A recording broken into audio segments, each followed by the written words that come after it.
Hello दोस्तों, online form में आपका स्वागत है। Rajendra Prasad central agriculture university lower divisional clerk और जूनियर अकाउंट क्लर्क का शॉर्ट लिस्ट जारी कर दिया गया दोस्तों। और आपके चैनल ऑनलाइन फार्म पर लगातार मॉक टेस्ट चल रहा है।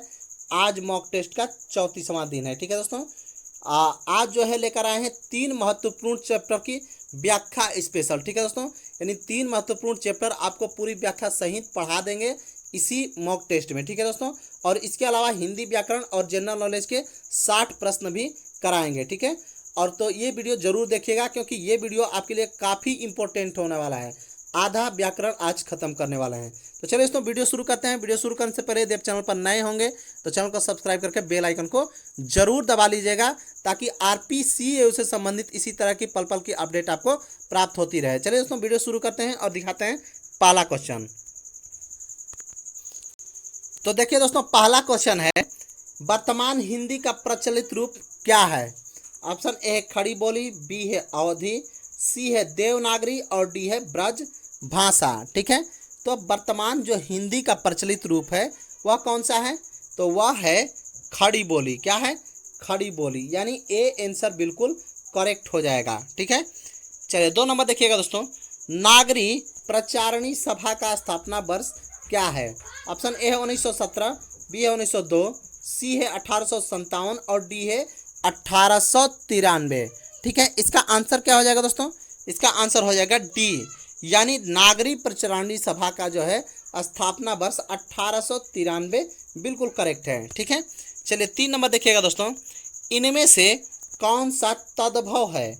ऑप्शन ए है मत्स्य, बी है कंघा, सी है दंत और डी है मृत्यु। ठीक है, तो इसका आंसर क्या हो जाएगा दोस्तों, इसका आंसर हो जाएगा कंघा, यानी बी आंसर बिल्कुल इसका करेक्ट है। ठीक है, अब देखिएगा दोस्तों तद्भव होता क्या है। देखिए तद्भव और तत्सम होता क्या है। देखिए तत्सम वैसा शब्द होता है जो तत् और सम से मिलकर बना है, जिसका अर्थ होता है ज्यों का त्यों। ठीक है, यानी संस्कृत में बिना परिवर्तन किए संस्कृत से ले लिया गया है। ठीक है, उसे तत्सम शब्द कहते हैं। अब तद्भव क्या होता है, ठीक है, तो तद्भव क्या होता है, उसी का जो है क्या कहते हैं, उसमें कुछ परिवर्तन करके, ठीक है, कुछ परिवर्तन करके ले लिया गया, उसे कहते हैं तद्भव। ठीक है, तो देखिए यहाँ पर जो है आपका कंघा है। ठीक है, कंघा तद्भव शब्द है।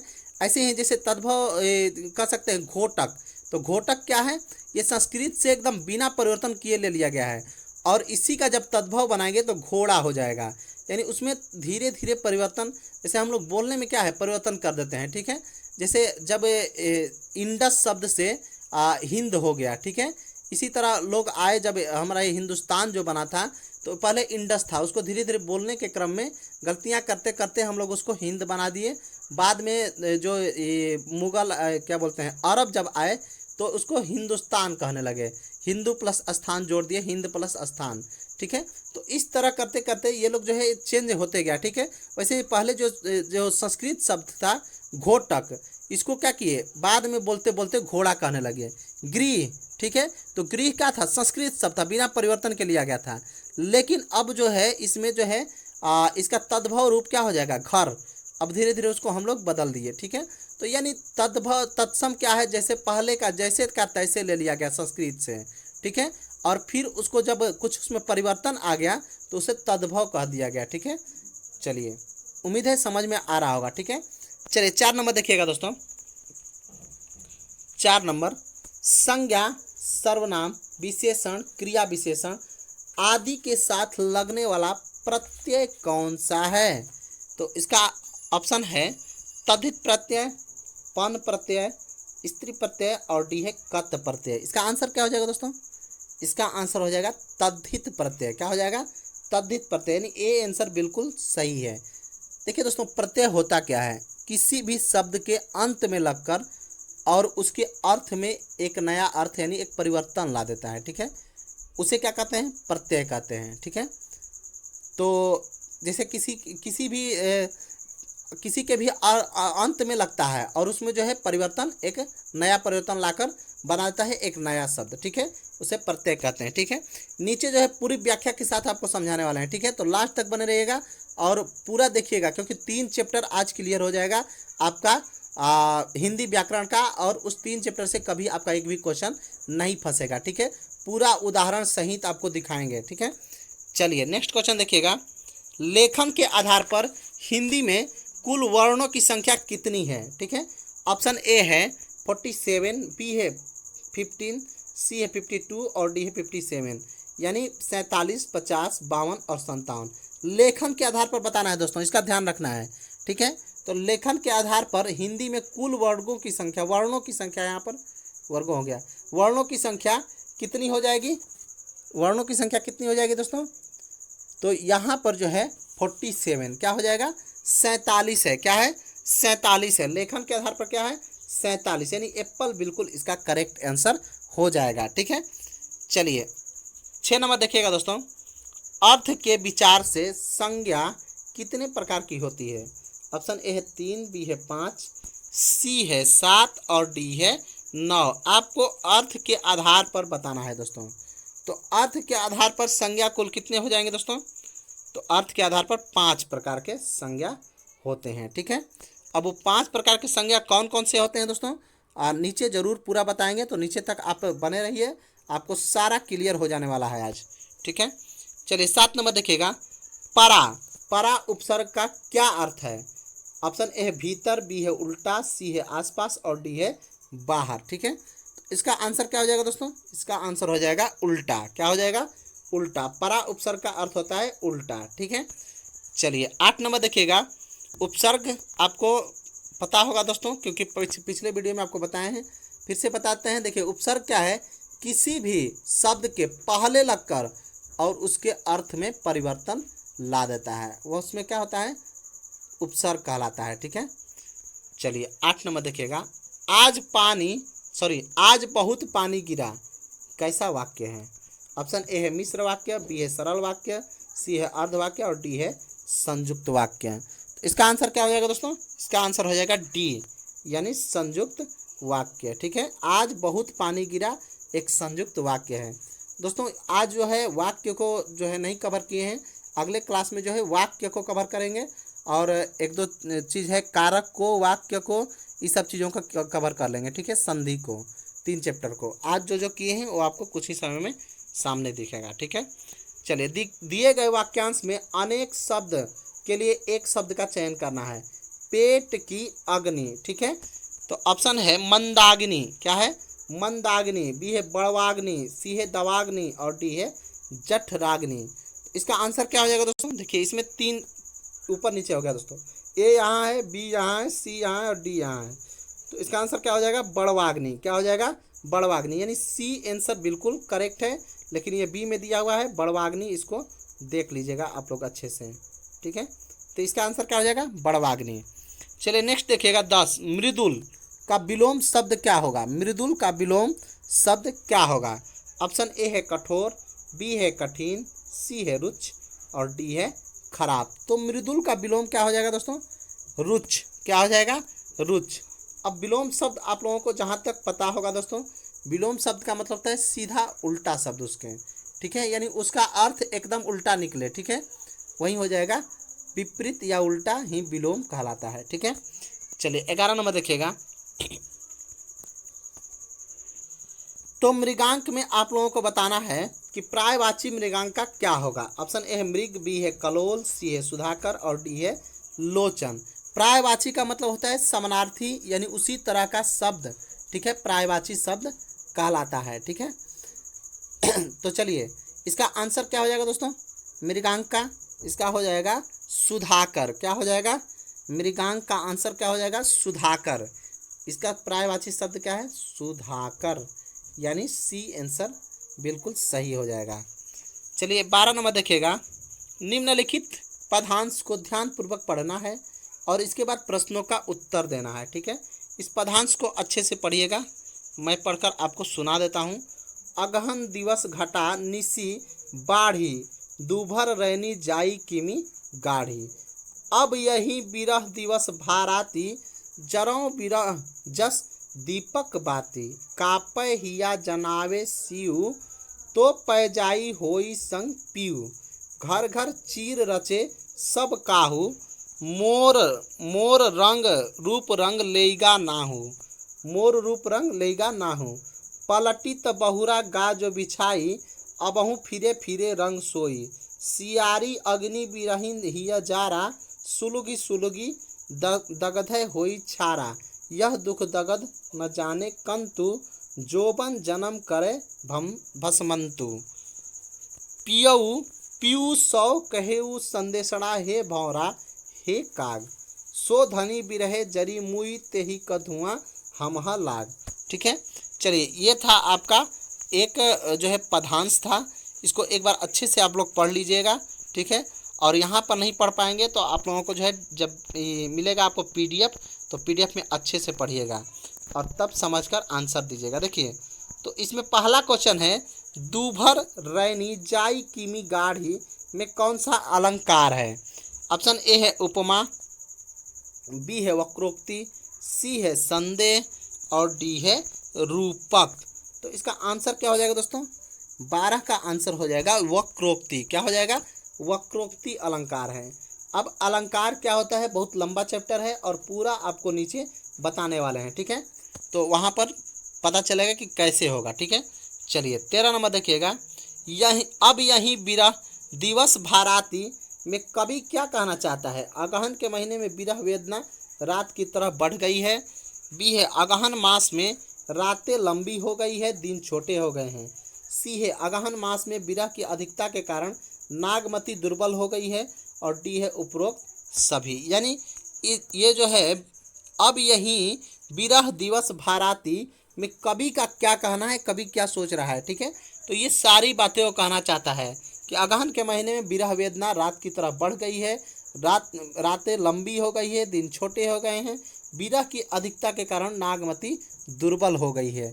यानी सभी आंसर इसका करेक्ट है, सही है, उपरोक्त सभी। ठीक है, चलिए नेक्स्ट क्वेश्चन देखिएगा। सियरी अग्नि से कवि का क्या तात्पर्य है? सियरी अग्नि, ऑप्शन है ऐसी आग जो शीतल हो, बी है ईर्ष्या की आग, सी है विरह की आग जो धीरे धीरे शरीर को जलाती है, और डी है धोखेबाजी। तो इसका आंसर क्या हो जाएगा दोस्तों? इसका आंसर हो जाएगा विरह की आग जो धीरे धीरे शरीर को जलाती है। ठीक है, सियरी अग्नि यही कहना चाहता है कवि वहाँ पर। ठीक है, 15 नंबर देखिएगा। उक्त भाव पंक्तियों का संदर्भ किससे है? यानी कौन जो है इसके बारे में लिखे हैं। ठीक है, तो ऑप्शन है जायसी पद्मावत, कबीर रमैनी, सूरदास भ्रमर गीत सागर और तुलसीदास और रामचरित मानस। इसका आंसर है जायसी और पद्मावत। ठीक है, उक्त काव्य पत्तियों का संदर्भ क्या है? जायसी और पद्मावत से है। चलिए 16 नंबर देखिएगा। दोहे में बीरहिणी नागमती से किसे अपना संदेशवाहक बनाना चाहा है? ऑप्शन ए है भ्रमर को, बी है काग को, सी है कोयल को और डी है ए बी दोनों। तो जब पढ़िएगा दोस्तों तो वहाँ पर लिखा हुआ है भ्रमर और काग दोनों। ठीक है, तो इसका आंसर क्या हो जाएगा? इसका आंसर हो जाएगा डी, ए और बी, यानी भ्रमर और काग दोनों को नागमती अपना संदेशवाहक बनाना चाहा है। ए बी दोनों, यानी डी आंसर बिल्कुल करेक्ट हो जाएगा। चलिए 17 नंबर देखिएगा। नीचे दिए गए वाक्यों का उचित क्रम में चयन करना है। बहुत दिनों की इच्छा अभी तक पूरी नहीं हुई, ठीक जिसके चरित्र में एक जीवन चरित्र लिखूं, चरित्र नायक नहीं मिल रहा था, नायकत्व तो प्रधान हो, इस आधार पर बताना है आपको। तो इसमें सीधा सीधा आपको आंसर बताते हैं दोस्तों। ठीक है, तो इसका आंसर क्या हो जाएगा दोस्तों? डी, य ल व र। इसको आप लोग कर लीजिएगा एक बार। ठीक है, डी सही हो जाएगा। चलिए 18 देखिए। निम्न में से बोध वर्ण कौन सा है? बोध वर्ण, ऑप्शन ए है च, बी है ह, सी है ख और डी है म। तो इसका आंसर क्या हो जाएगा दोस्तों? इसका आंसर हो जाएगा बी, यानी ह। क्या हो जाएगा? ह। बोध वर्ण कौन है? ह एक बोध वर्ण है।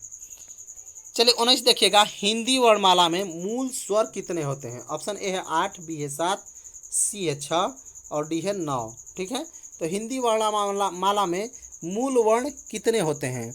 इसका आंसर हो जाएगा 6। मूल वर्ण कितने होते हैं दोस्तों? 6 होते हैं, यानी सी आंसर बिल्कुल सही है। ठीक है, चलिए 20 नंबर देखिएगा।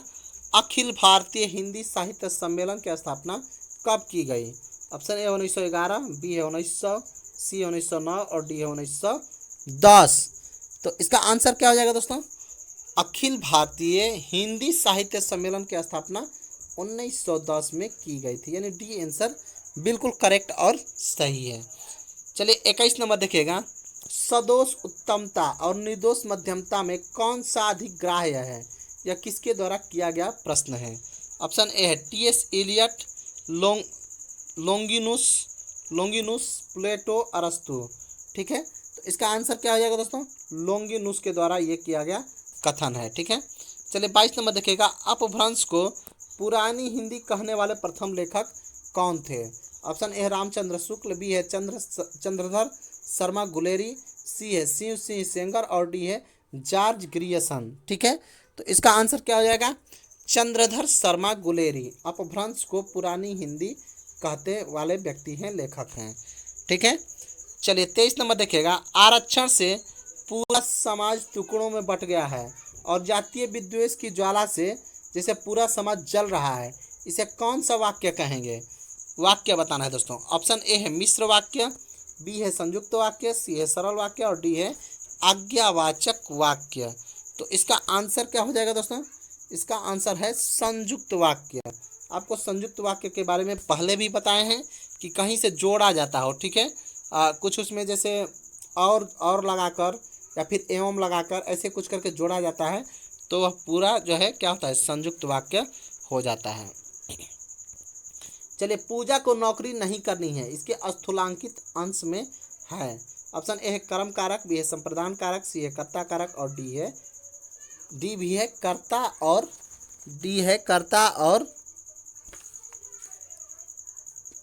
कारक। ठीक है, कर्ता और कारक मतलब कर्ता कारक ही हुआ ना कुल मिला के। ठीक है, तो इसका आंसर क्या हो जाएगा दोस्तों? इसका आंसर हो जाएगा कर्ता कारक। ठीक है, यानी सी आंसर सही है, चाहे डी भी कर सकते हैं, कर्ता और कारक का मतलब वही हुआ। इसका आंसर सी सही हो जाएगा, कर्ता कारक। ठीक है, चलिए 25 नंबर देखिएगा, अशुद्ध वर्तनी वाला शब्द चुनना है। ऑप्शन ए है हर्षोल्लास, बी है हृदय स्वर, सी है हिरण्य और डी है उज्ज्वल। इसमें अशुद्ध वर्तनी किसका है? ठीक है, तो इसका आंसर क्या हो जाएगा दोस्तों? इसका आंसर हो जाएगा बी, यानी हृदय स्वर। क्या हो जाएगा? हृदय स्वर जो है इसमें अशुद्ध वर्तनी वाला शब्द है। ठीक है, चलिए 26 नंबर देखिएगा दोस्तों, 26 नंबर देखिएगा दोस्तों, रैंड किस देश की मुद्रा है? क्या है? रैंड किस देश की मुद्रा है? तो ऑप्शन ए है दोस्तों नामीबिया, बी है ईरान, सी है रोमानिया और डी है नॉर्वे। रैंड कहाँ की मुद्रा है दोस्तों? तो इसका आंसर हो जाएगा नामीबिया।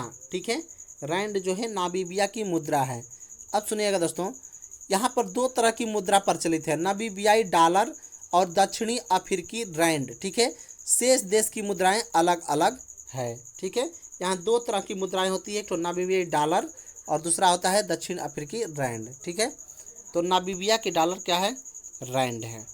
26 नंबर देखिएगा दोस्तों, मीठे पानी का सबसे बड़ा जलाशय क्या है? ऑप्शन ए ग्लेशियर, बी है भौमजल, सी है तालाब और डी है झीलें। ठीक है, तो इसका आंसर क्या हो जाएगा दोस्तों? इसका आंसर हो जाएगा ग्लेशियर। क्या हो जाएगा? मीठे पानी का सबसे बड़ा जलाशय ग्लेशियर यानी एप्पल इसका बिल्कुल करेक्ट आंसर हो जाएगा।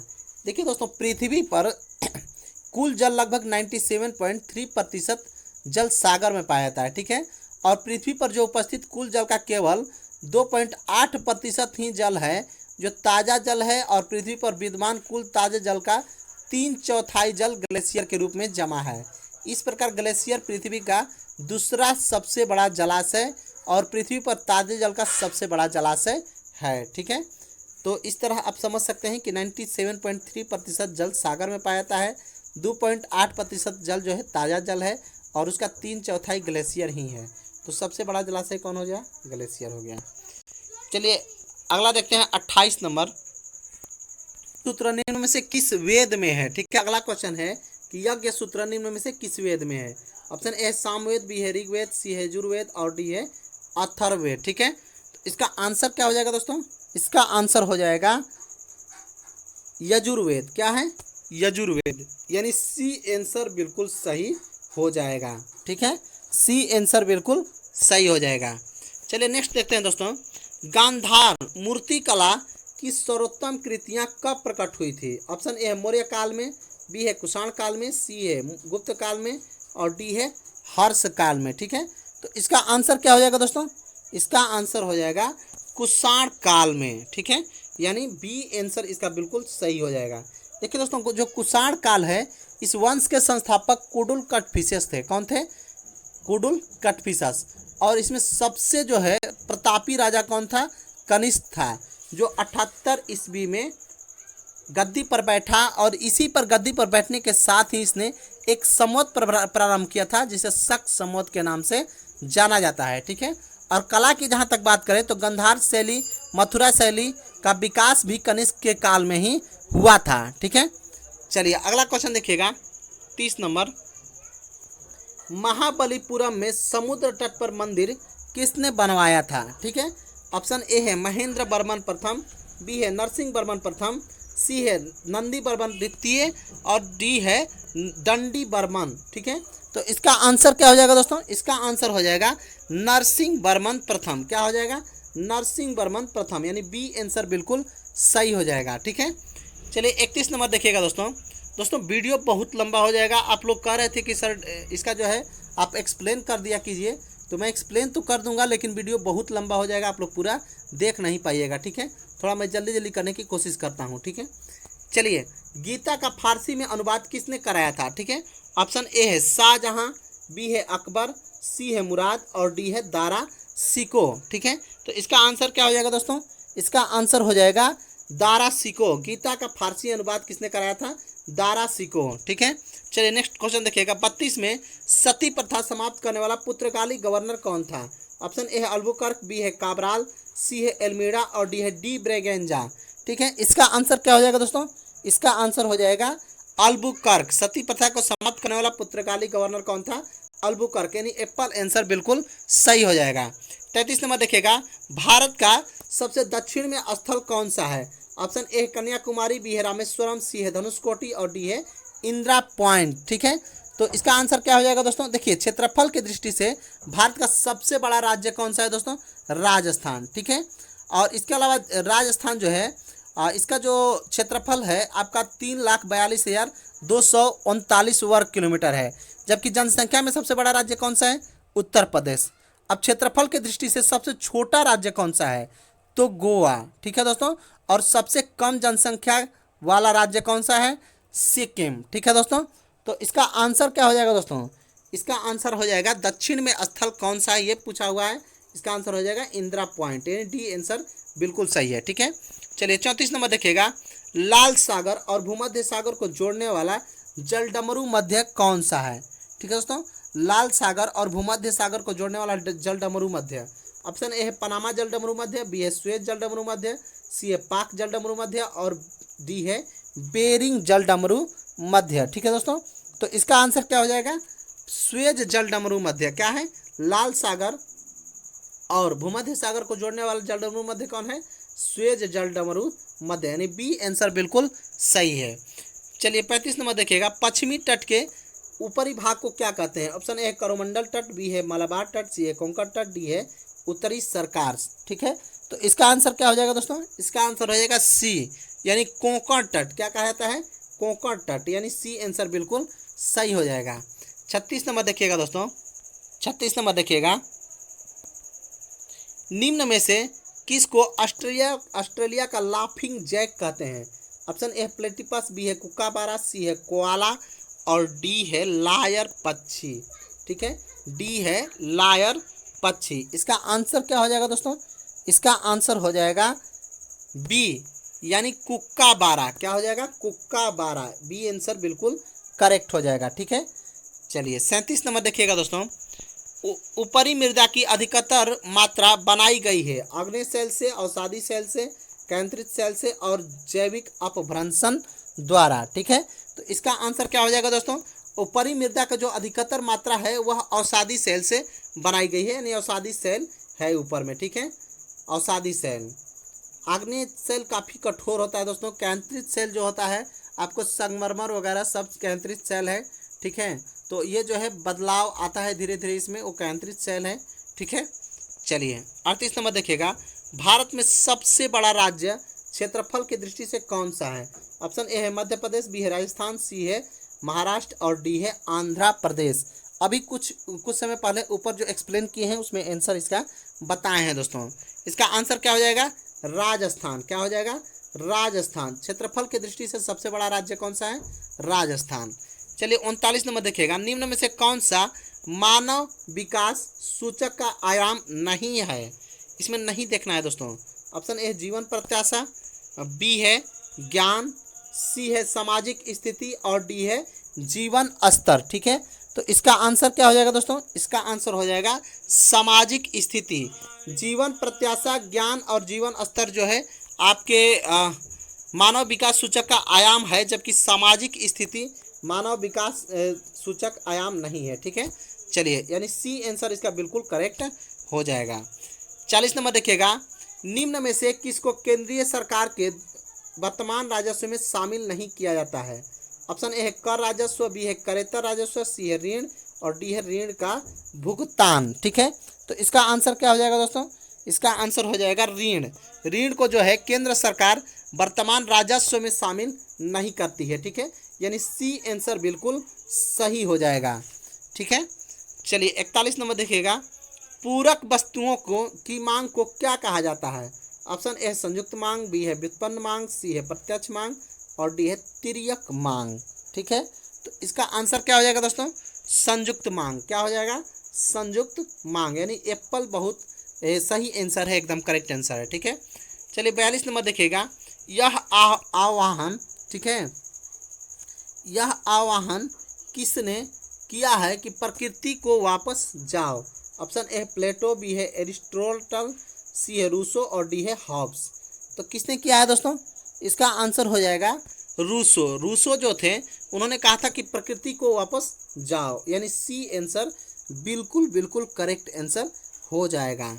चलिए नेक्स्ट क्वेश्चन देखिएगा, निम्न में से कौन सी भारतीय संविधान की विशेषता नहीं है? सरकार का संसदीय रूप, न्यायपालिका की स्वतंत्रता, बी है सरकार का अध्यक्षात्मक रूप और डी है संघीय सरकार। तो हमारे संविधान में दोस्तों, हमारे संविधान में सरकार की अध्यक्षात्मक रूप का जो है विशेषता नहीं है। यानी हमारी सरकार जो है लोकतांत्रिक है, अध्यक्षात्मक नहीं है। हम लोग चुन कर जो है सरकार बैठाते हैं अध्यक्ष के रूप में, मतलब ये नहीं होता है, ठीक है। तो अध्यक्षात्मक नहीं है बल्कि क्या है, लोकतांत्रात्मक है, ठीक है।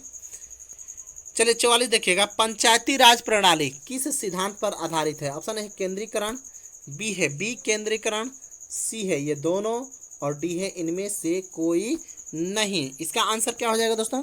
इसका आंसर हो जाएगा विकेंद्रीकरण। क्या हो जाएगा? विकेंद्रीकरण। कैसे होता है विकेंद्रीकरण दोस्तों? हम लोग जो है जगह जगह से तोड़ देते हैं, पहले प्रधानमंत्री, इसके बाद मुख्यमंत्री, इसके बाद मुख्यमंत्री के नीचे होता है, इस तरह एक एक स्टेप वाइज विकेंद्रीकरण कर देते हैं और हर जगह जो है शासन होता है, ठीक है। छोटे स्तर पर ग्राम पंचायत शासन करती है, उसके बड़े स्तर पर राज्य सरकार, उसके बड़े स्तर पर जो है केंद्र सरकार, इस तरह जो है शासन हम लोग विकेंद्रीकरण कर देते हैं, ठीक है। तो पंचायती राज व्यवस्था जो है विकेंद्रीकरण के सिद्धांत पर आधारित है, ठीक है। चलिए अगला क्वेश्चन देखिएगा दोस्तों, संसद के दोनों सदनों के संयुक्त अधिवेशन का सभापतित्व कौन करता है? ऑप्शन ए है राष्ट्रपति, बी है उपराष्ट्रपति, सी है लोकसभा अध्यक्ष और डी है प्रधानमंत्री, ठीक है।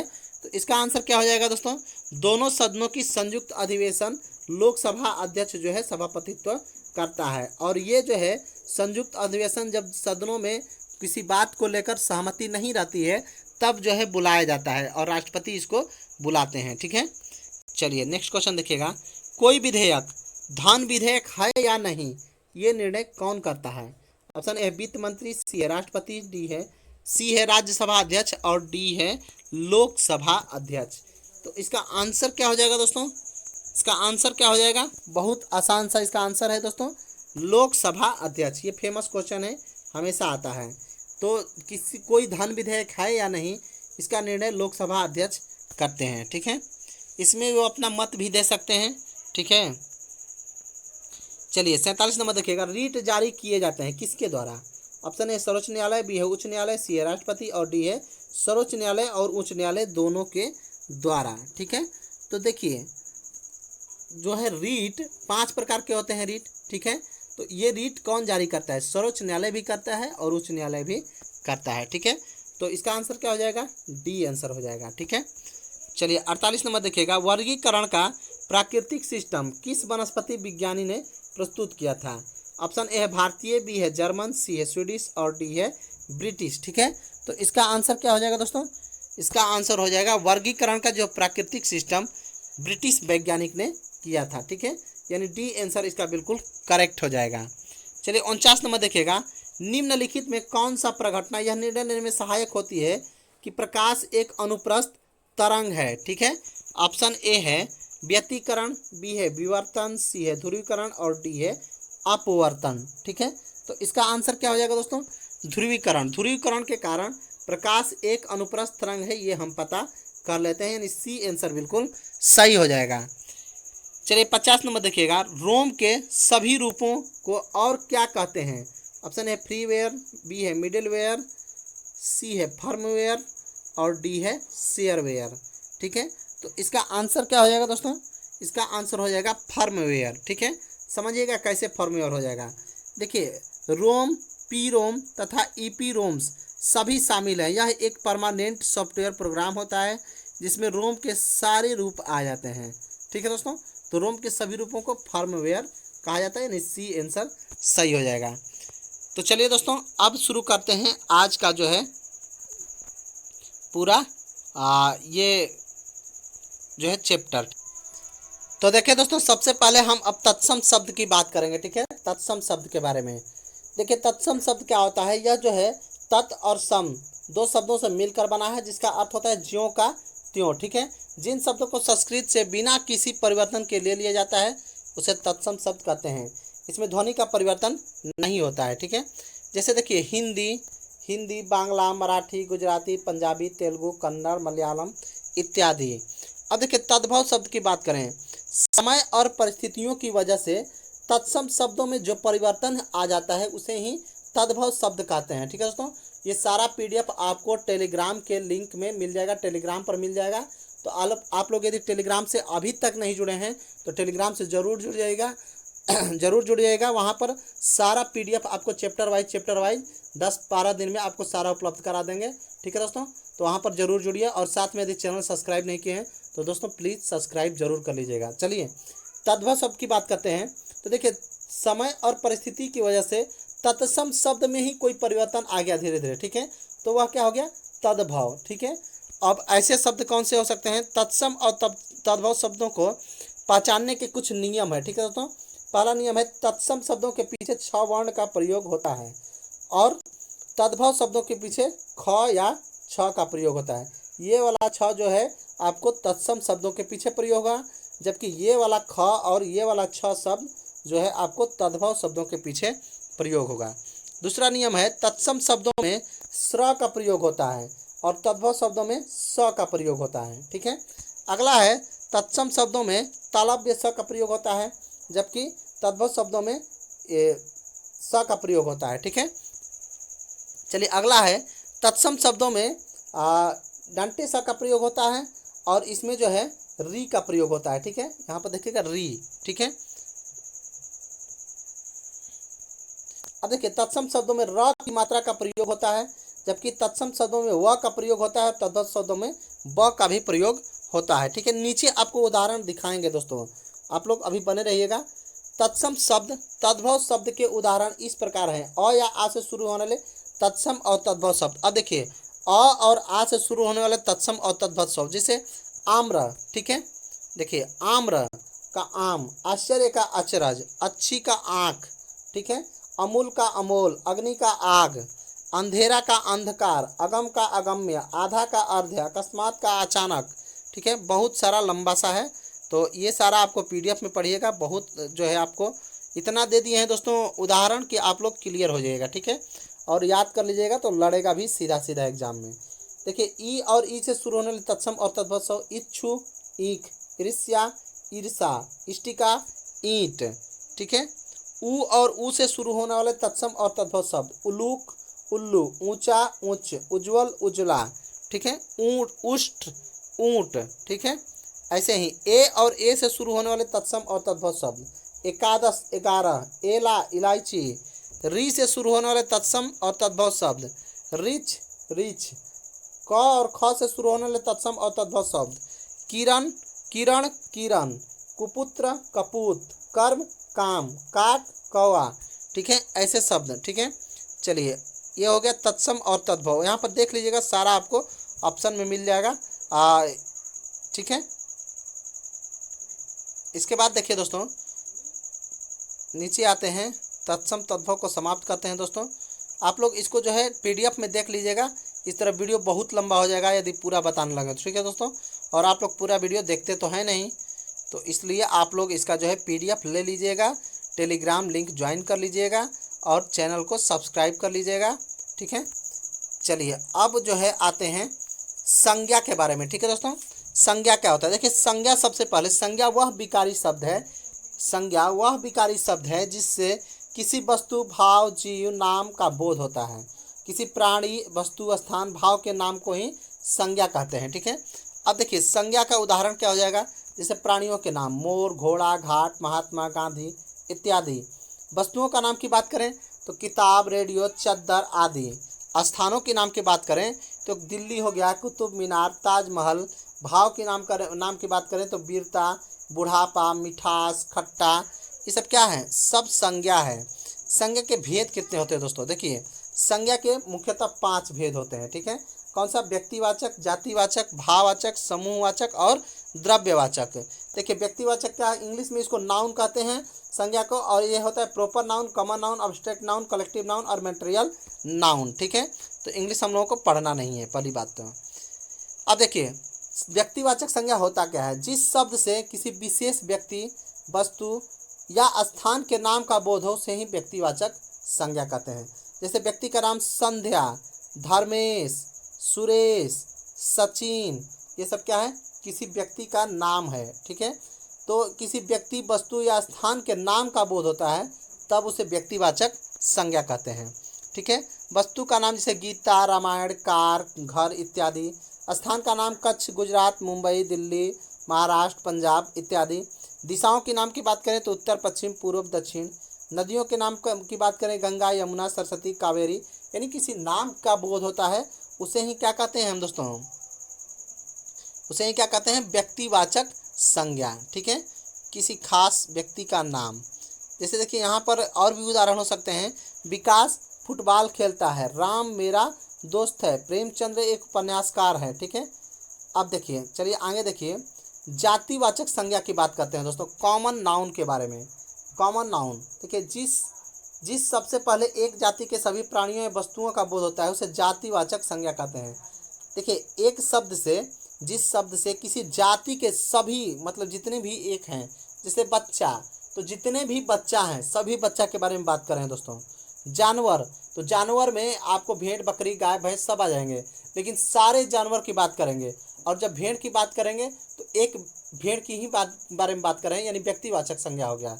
जबकि वहीं पूरा जानवर की बात करें तो टोटल जितने भी जानवर आते हैं, चाहे वह भेड़ हो, बकरी हो। नदी की बात करें तो चाहे यमुना नदी हो, सरस्वती नदी हो, जितनी भी नदियां हैं सभी जातिवाचक संज्ञा है। अध्यापक की बात करें, पहाड़, बाजार, खिड़की, ये सब क्या है? जातिवाचक संज्ञा है, यानी जाति के सभी प्राणियों एवं वस्तुओं का बोध कराता है, ठीक है। वह जातिवाचक संज्ञा कहलाता है। उदाहरण लड़का, वस्तु, नदी, मनुष्य, सब क्या है? जातिवाचक संज्ञा है। वस्तु से मकान, कुर्सी, पुस्तक, कलम, ये सब है, ठीक है। चलिए ये सब आप लोग जो है देख लीजिएगा, किसमें? पीडीएफ में, ठीक है। चलिए भाववाचक संज्ञा की बात करते हैं, अब्स्ट्रैक्ट नाउन की बात करते हैं, ठीक है। तो देखिए मिठास, बुढ़ापा, गरीबी, आज़ादी, साहस, वीरता, ये सब क्या है? भाववाचक संज्ञा है। अच्छा भाववाचक संज्ञा होता क्या है दोस्तों?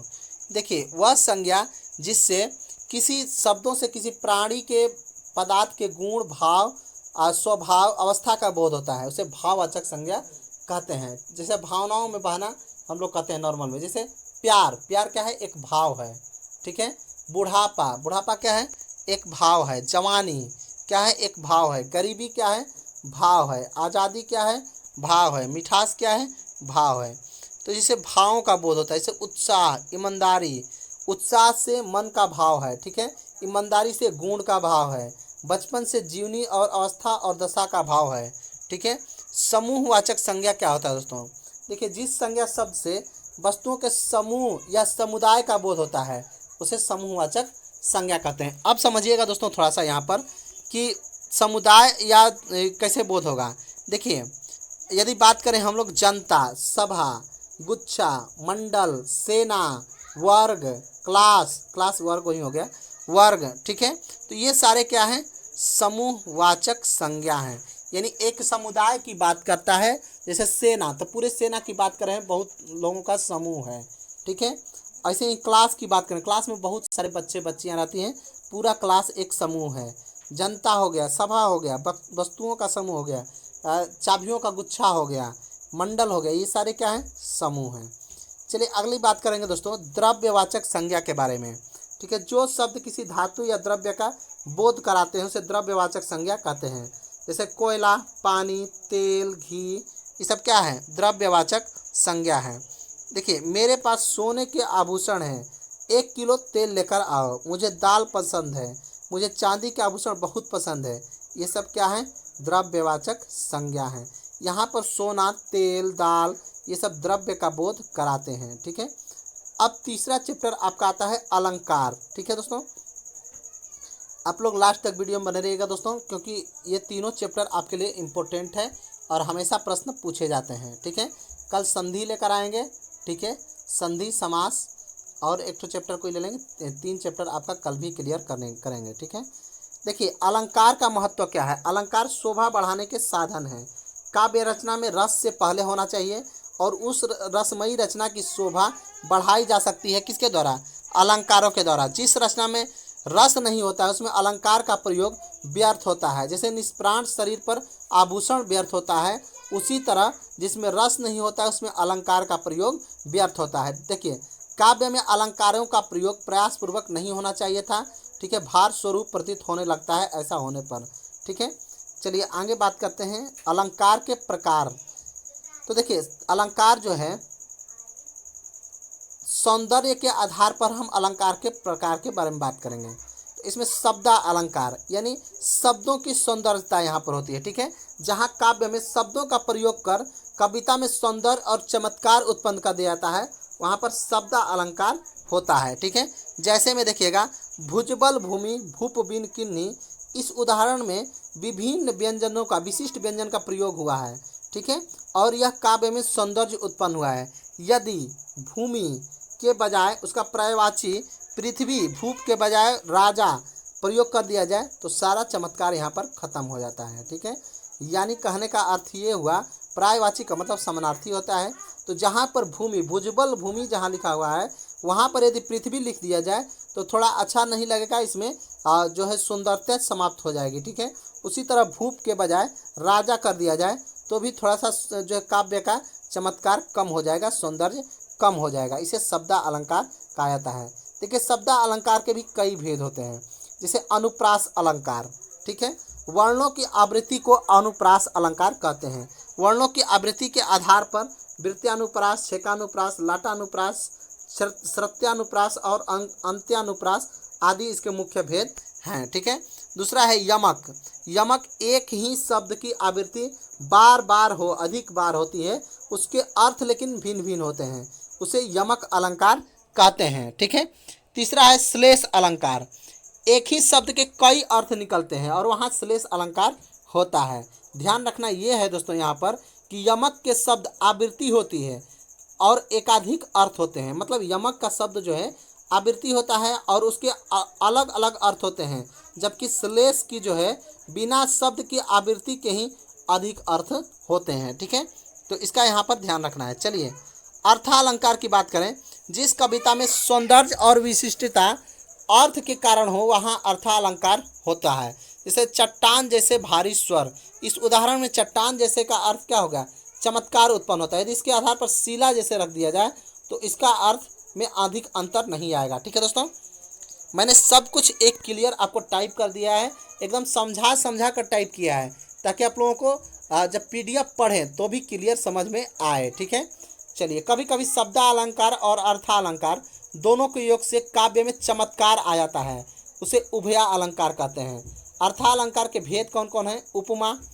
ठीक है, उपमा यदि किसी वस्तु की तुलना सामान्य गुण धर्म के आधार पर वाचक शब्दों से अभिव्यक्त किया जाए तो वह वस्तु जो है उपमा अलंकार होती है, जैसे पीपर पात सरिस मन डोला। ठीक है, चलिए। दूसरा है रूपक अलंकार, जहां उपमेय और उपमान भिन्नता हो और वह एक रूप दिखाए, जैसे चरण कमल बंदो हरि राई। ठीक है, तो यहाँ पर रूपक अलंकार होता है। उत्प्रेक्षा की बात करें, जहाँ प्रस्तुत उपमेय के अप्रस्तुत उपमान की संभावना व्यक्त की जाए, वहाँ उत्प्रेक्षा अलंकार होता है। जैसे वृक्ष ताड़ का बढ़ता जाता मानो नभ को छूना चाहता है। ठीक है, भ्रांतिमान अलंकार कहाँ होता है दोस्तों? जहाँ समानता के कारण उपमेय में उपमान की निश्चयात्मकता प्रतीत होती है, वैसी स्थिति में भ्रांतिमान अलंकार होता है। संदेह अलंकार कहाँ होता है दोस्तों? यदि वस्तु के समान दूरी और वस्तु में संदेह हो जाए और निश्चित आत्मक ज्ञान ना बदले, वहाँ पर संदेह अलंकार होता है। अतिशयोक्ति अलंकार की बात करें दोस्तों, तो जहाँ व्यवस्था का वर्णन उसके माध्यम से किसी अप्रस्तुत वस्तु को व्यंजना की जाती है, वहाँ अतिशयोक्ति अलंकार होता है। जहाँ किसी वस्तु का वर्णन बढ़ा चढ़ा कर किया जाता है, उससे ही अतिशयोक्ति अलंकार होता है।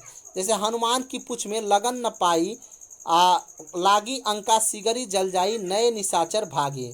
विभावना अलंकार, जहाँ कारण के अभाव में कार्य की उत्पत्ति का वर्णन किया जाता है, विभावना अलंकार होता है। जैसे चुभते ही तेरा अरुण बाण, कहते कण कण कण से फूट मधु के निर्झर के सजल गान। ठीक है,